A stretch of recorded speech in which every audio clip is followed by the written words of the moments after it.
ஆண்டவரும் இரட்சகருமாகிய இயேசு கிறிஸ்துவின் வெளியேறப்பட்ட நாமத்தினாலே உங்கள் யாவருக்கும் என் அன்பின் ஸ்தோத்திரத்தின் இந்த பரிசுத்த நாளின் காலை வேளையிலே உங்களுக்கு தெரியப்படுத்துகிறேன். கலாத்திற்கு எழுதின நிருபம் 6ஆம் அதிகாரம் 9வது வசனத்திலே இவ்வாறாக வாசிக்கிறோம். நன்மை செய்கிறதில் சோர்ந்து போகாமல் இருப்போமாக, நாம் தளர்ந்து போகாதிருந்தால் ஏற்ற காலத்தில் அறுப்போம் என்று சொல்லி.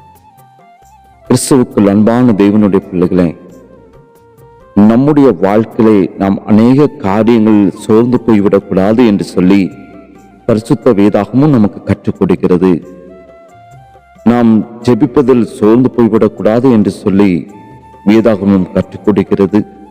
விசுவாசத்தில் சோர்ந்து போய்விடக்கூடாது என்று சொல்லி பரிசுத்த வேதாகமும் நமக்கு எடுத்து காண்பிக்கிறது.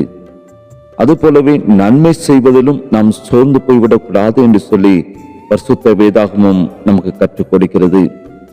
ஆண்டவராக இயேசு கிறிஸ்துவை பாருங்கள், அவர் நன்மை செய்கிறவராகவே சுற்றித் திரிந்தார் என்று சொல்லி பார்க்கிறோம்.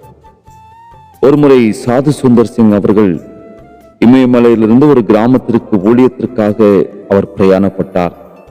மலை பாதையின் வழியாக தன்னுடைய நண்பரோடு கூட சேர்ந்து அவர் கடந்து வந்த பொழுது இருவரும் சூரியன் அஸ்தமிப்பதற்கு முன்பதாக அந்த கிராமத்தை சென்றடையும்படியாக மிகவும் வேகமாக நடந்தார்கள்.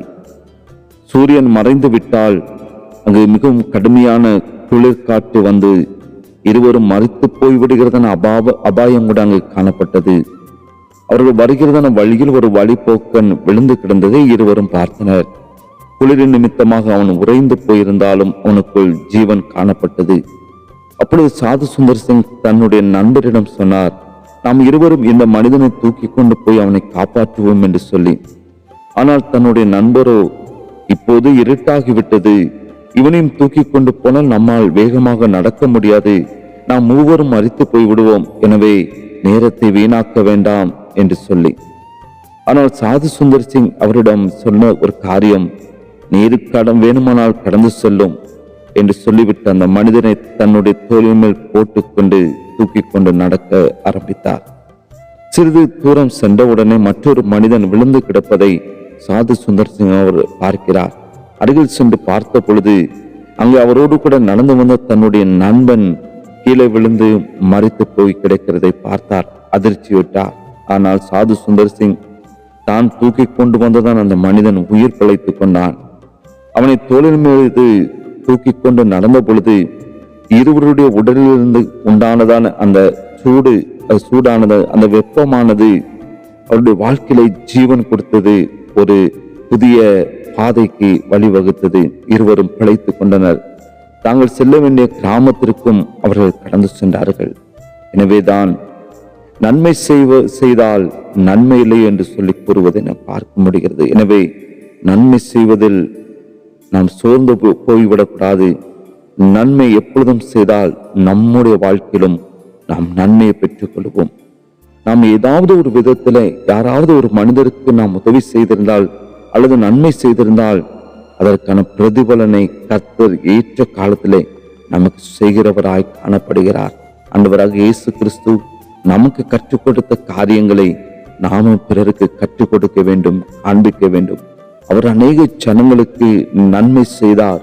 அநேகர் நன்மையை பெற்றுக் கொண்டார்கள், அவருக்கென்று வாழ்ந்தார்கள்.